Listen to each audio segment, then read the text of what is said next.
Ajjecha abbootii gadaa karrayyuutiin wal qabatee ibsi gamtaan abbootii gadaa baaseem hawaasa mufachiisee jira. Komishiiniin mirga namoomaa Itoophiyaa ajjecha abbootii gadaa karrayyuu araaraan fixuuf yaaliin taasifamu kamuutum itti gaafatamummaa seeraa malu bakka bu'us ta'eem gufachiisuu akka hin qabne hubachiise. Waraanni bilisummaa Oromoo qoqqobbii waraanaa fi diinagdee mootummaa Itoophiyaa irraa akka ka'amu gaafate. Finxaaleeyyiin Amaaraa godina Mattakkalitti haleellaa isaanii cimsanii itti fufuun dhagahame. Jaarmiyaan Oromoo Leegaasii and Leadership Advocacy jedhamuun hooggantoonni adda bilisummaa Oromoo wal'aansa fayyaa akka argataniif hidhaa bahan gaafate. Godina Shawaa Lixaa aanaa ganda biratitti humnoonni tikaa mootummaa nama nagaa ajjeesuunis himameetii jira. Pirezidaantiin Federeeshinii Atileetiksii Itoophiyaa Kumaandar Daraartuu Tulluun waraanni Itoophiyaa akka dhaabbatu gaafatte. Gaanfa Afrikaatti ergamaan adda Ameerikaa Ambaasaadar Daavid Satarfiildiin xiyyeeffannaan adda Ameerikaa deeggarsa namoomaa naannoo waraanaan miidhame dhaqqabsiisuudha jedhe. Kun hangafoota oduutii guutuun oduu har'aaf qindeeffanneem itti aanee dhiyaata. Akka jirtan kabajamtoota daawwattoota Oromiyaa Miidiyaa Neetwork oduu galgala kanaaf qindeeffannee isinitti himaa Ansaraay Sabaatiin. Oduu keenya jalqabaatiin ajjecha abbootii gadaa karrayyuutiin wal qabatee ibsi gamtaan abbootii gadaa baasee hawaasa mufachiise jedhameem. Walitti qabaa gamtaa abbootii gadaa Oromoo abbaa gadaa Goobana Hoolaa fi miseensota tuuta gadaa michillee dubbifnee jirra. Gabaasa dabalataa Muhammad Faantaalleetu dhiyeessa. Miseensonni tuuta gadaa michillee Oromiyaa Miidiyaa Neetworkiif yaada kennan tibbana maqaa gumaa fi araara jedhuun ibsi gamtaan abbootii gadaa baasee dhugarratti kan hundaa'e miti jedhum. Murtichi kan yaada hawaasa karrayyuu tuuta miseensa gadaa michillee fi maatii wareegamtoota giddu galeeffatee mitis jedhan. Ibsa maqaa araara fi gumaatiin gamtaan abbootii gadaa Oromoo baase duuba dhiibban warra akka kana raawwate akka jirus ni hubanna jechuunis yaada kennatanii jiru. Qaamni kaleessa akka kana raawwate mootummaadha kan jedhan miseensonni tuuta gadaa michillee murtoo gamtaan abbootii gadaa Oromoo dhiibbaa mootummaatiin murteesseem akka lammaffaatti fudhannas jedhanii jiru. Abbaan gadaa Goobana Hoolaa yaada har'aa Oromiyaa Miidiyaa Neetworkiif kennaniin gumaan akka kaffalamu waliigaltee irra geenyee jedhan. Namoonni akka ajjechaa kana raawwatan 9 mootummaan to'atamuun hidhamanii jirus jedhanii jiru. Miseensonni tuuta gadaa michillee Oromiyaa Miidiyaa Neetworkiif yaada kennan ammoo gamtaan abbootii gadaa Oromoo dhimma gumaanuuf ilaaluu dura qe'ee keenya dhufee gadda keenya wajjin qooddachuutu dursa ture jechuun komatan. Dabaluunis abbaa gadaa Goobana Hoolaa dabalatee gamtaan abbootii gadaa ergama mootummaan itti laate galmaan gahuuf carraaqoo osoo hin taane dhugaan jila abbootii gadaa ajjeefamanii akka baatu hojjechuutu irra ture jedhan. Gamtaan abbootii gadaa gaafa jilli gadaa michillee jimlaan duguugaman qe'ee keenyan dhufin boo'ee nu wajjiin hirmiin baafatin dhugaanuuf mura jennee waa irraa eeggachuun nutti ulfaatas jedhan. Abbaa gadaa dhugaa akka ta'u taate gaafa duuti nutti galtee gartee ibidda nurra bu'ee nuti kallattiitti deemnu wallaalle irraa afaanuun hin jenne ga'ee dhufe abbaan gadaa kana gaafa abbaan gadaa du'e boo'aqee abbaa gadaa odoon dhufne hirmii osoo hin baafanne ergama biraa qabatee namatti dhufu. Walitti qabaa gumii abbootii gadaa Oromoo kan ta'an Goobana Hoolaa fa'aa gaafa abbootiin gadaa karrayyuu jumlaan ajjeefaman sagalee dhokfatanii jedhu miseensonni tuuta gadaa michillee kunneen badii sirna gadaa irratti raawwatame kana gadi bahanii balaaleffachuuf fedhii hin agarsiifne kan jedhan tuutni gadaa michillee turtii yeroo dheeraa booddee waltajjii ministeera muummee leellisuuf dhaqan irratti narraa haa baatu waa'ee dhimma gadaa michillee dubbatan jedhan. Namoota gaabsana sagalee dhokfatee ta'aa turetu har'as badii mootummaan gadaa Oromoo irratti raawwate dhoksuuf maqaa manguddummaan dhufee dubbii gara dabarsuuf yaalaa jira jechuun adeemsa abbaa gadaa Goobana Hoolaa fa'aa cichanii mormanii jiru. Abbaan gadaa Goobana Hoolaa gama isaaniitiin karrayyuu irraa kan ajjeefameem yaa'a gadaa michillee qaalluu bokkuu fi hayyuudha malee abbaan gadaa hin duune jedhan.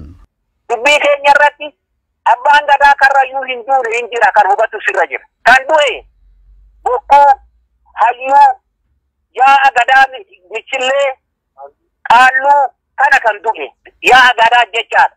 Abbaan gadaa Goobana Hoolaa abbaa gadaa karrayyuu ajjeefameen hin duune jechuun isaaniitu dogoggora guddaadha jedhan miseensonni tuuta gadaa michillee kunneen. Gama biraatiin abbaan gadaa goobana hoolaa sirni haxaarrii karrayyuun geggeeffate dogoggora jedhan sirna haxaarrii sanam abbootii gadaa Oromoo guututum gochuu fi qaba malee karrayyuun kophaa geggeeffachuun qabu ture jechuun komii dhiyeessan abbaan gadaa goobana hoolaa. Miseensonni tuuta gadaa michillee ammoo karrayyuun galteetti galte akkaataa heera uumatiin falachuu fi gadda keessa of baasuuf haxaarratee jedhan.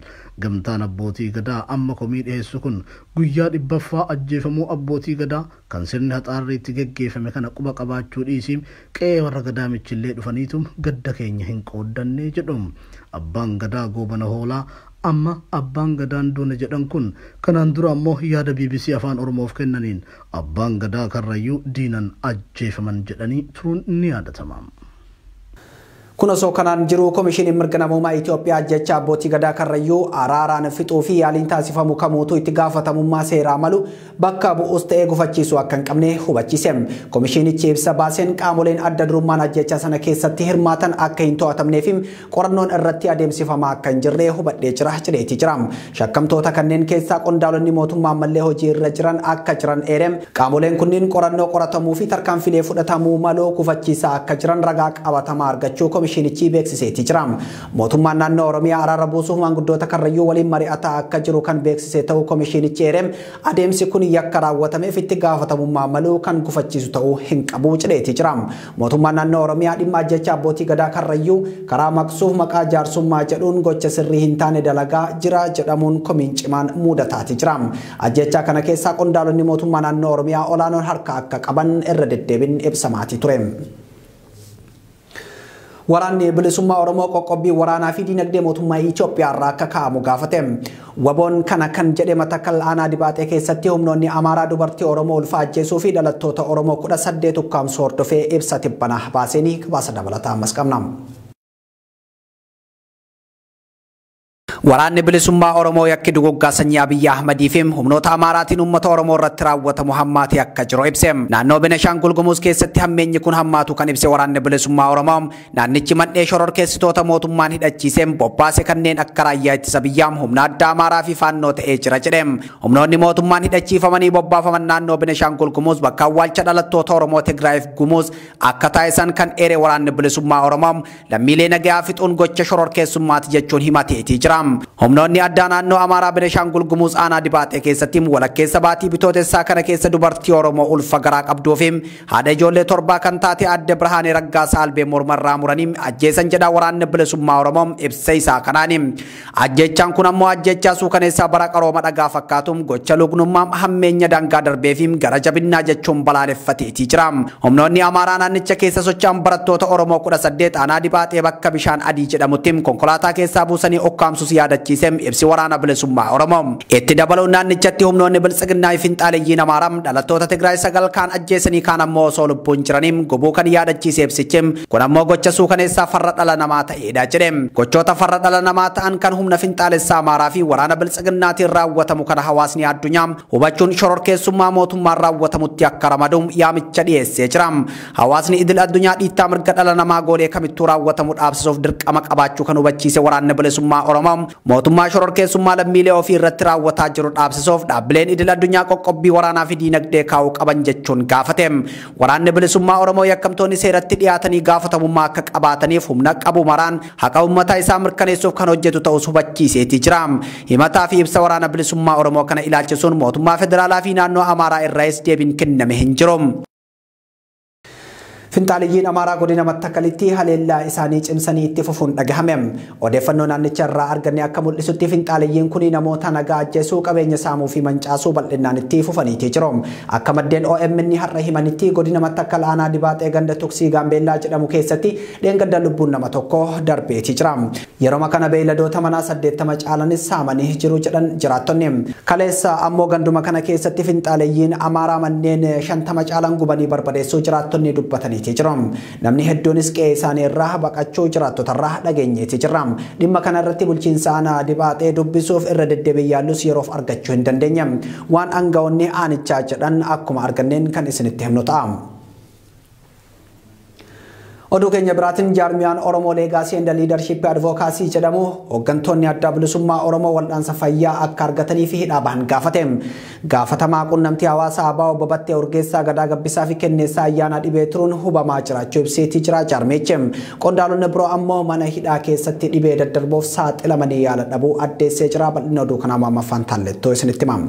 Jaarmiyaan mirgaa uummata kabachiisuuf gama uummata dadammaqsuutiin hojii hojjetaa jiru. Oromoo Leegaasii and Leadership Advocacy jedhamu dhimma qondaalota adda bilisummaa Oromoo ilaalchisuun ibsa baasee jira. Ibsa isaa kanaan qondaalonni dhaabichaa wal'aansa fayyaa argatuu qabu jedhe. Gaafatamaa quunnamtii hawaasaa adda bilisummaa Oromoo Obbo Battee Urgeessaa Gadaa Gabbisaa fi Kenneessaa ayyaana yeroo lagannaa nyaataa irra turanitti tiruun isaanii miidhamuu kan ibse. Dhaabbatichi qondaalonni hafanis haala ulfaataa keessa jiraachuu isaanii odeeffadheen jira jedhe. Obbo Battee Urgeessaa yeroo lagannaa nyaataa irra turanitti dhukkubsatanii yaala ariifachiisaaf mana yaalaa wayitii geeffamanitti dhukkuba hepatitis B'n qabamuun baramee ture. Garuu yaala isaan barbaachisu osoo hin argatin hafurraa kan ka'e rakkoo hammaataadhaaf saaxilamuutu himamee jedha ibsi jaarmiyaan kun baase. Dhiheenyam hoggansa ABO wajjin haasaa kan taasise jaarmiyaan kun Obbo Battee Urgeessaa mana hidhaa keessatti dawaa idilee isaaniif ajajame argachuu hin dandeenye jedhe. Hoggantoonni adda bilisummaa Oromoo birootis haalli fayyaa isaanii sadarkaa yaaddessaa irra jiraachuu ibsuun dawaas argachaa akka hin jirre ta'uu eereera. Obbo Gadaa Gabbisaa dhukkuba hepatitis B'tiin qabamanii ammallee mana hidhaa keessatti dawaa malee dararamaa kan jiran ta'uu jaarmiyaan kun himee jira. Obbo Kenneessaa ayyaana ammoo garmalee dhukkubsatanii qorannoo dhukkuba hepatitis dhoowwamanii haala ulfaataa keessa kan jiran ta'uu hoggansam ABO irraa baruun danda'amee jira jedha Oromoo Leegaasii and Leadership Advocacy.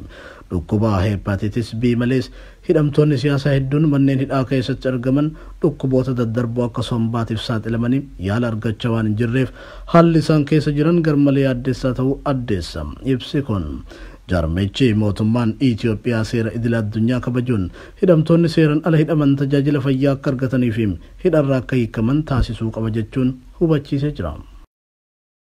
Godina Shawaa Lixaa aanaa Gindabaratitti humnoonni tika mootummaa namoota nagaa ajjeesuu itti fufan jedhame. Oduu gama biraatiin godina Harargee Bahaa aanaa Dadar magaalaa Qobboottis humnootiin nageenya mootummaa qabata waraana bilisummaa Oromoo gargaartu jedhuun dhukaasa bananiin hubaatii geessisutu himame. Neeyimaa Umar dabalata qabdi. Jiraattonni Oromiyaa miidiyaa neetworkitti akka himanitti godina Shawaa Lixaa aanaa Gindabaratitti humnoonni tika mootummaa namoota nagaa ajjeesuu itti fufanii jiru.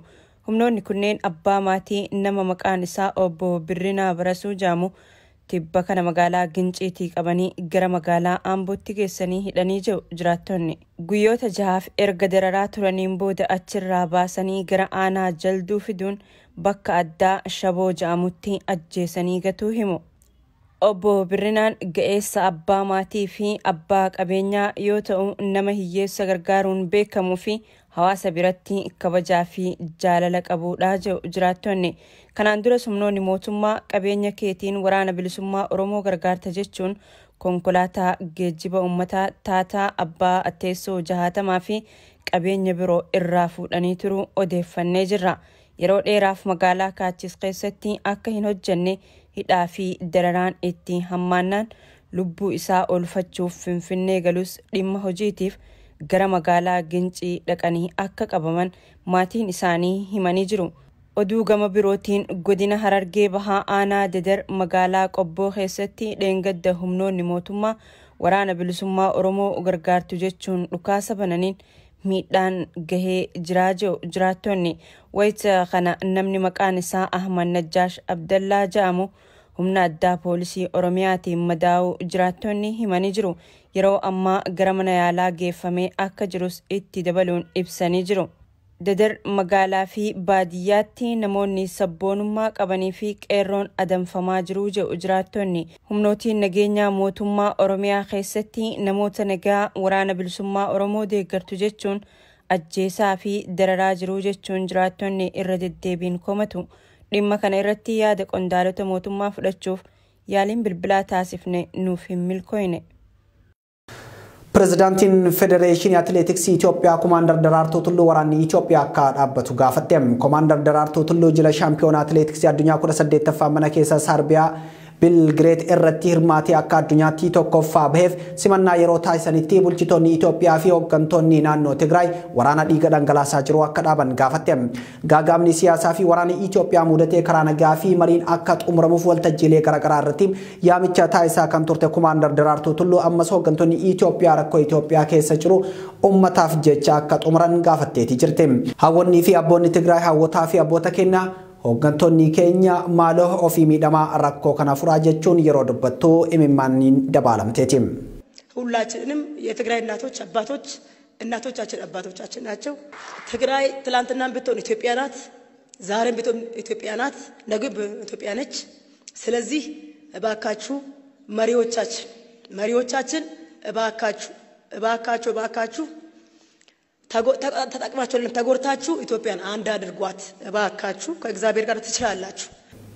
ወደ ጡሙራቲን ጋንፋ አፍሪካቲ እርገማ አዳ አሜሪካ አምባሳደር ዳቪድ ሰተርፊልድ ጥየፈናን አዳ አሜሪካን ደገርሰና ሞማ ናኖ ወራናን ሚደበ ደቀብሲሱዳ ጀደም አምባሳደር ዳቪድ ሰተርፊልድ ኢትዮጵያና ሚኒስቴር ሙሜፊ ሚኒስቴር ዲማላ ኢትዮጵያ ደመቃ መኮንን ወጂን መሪአተኒ ቲችሮም ከባሰ ደበለታ ቀምናም Ambassador David Satterfield daawwannaa guyyoota lamaa wiixataa fi kibxata darbee Itoophiyaatti taasisaniiti jirum. Gaanfa Afrikaatti ergama addaa gamtaa Afrikaa Olusegun Obasanjoon ministeera dhimma alaa fi itti aanaa ministeera muummee Itoophiyaa Dammaqaa Mokkonnanii fi bakka bu'ootam dhaabbilee gargaarsaa waliin wal arguu isaanii Reuters fi BBC'n gabaasaniiti jirum.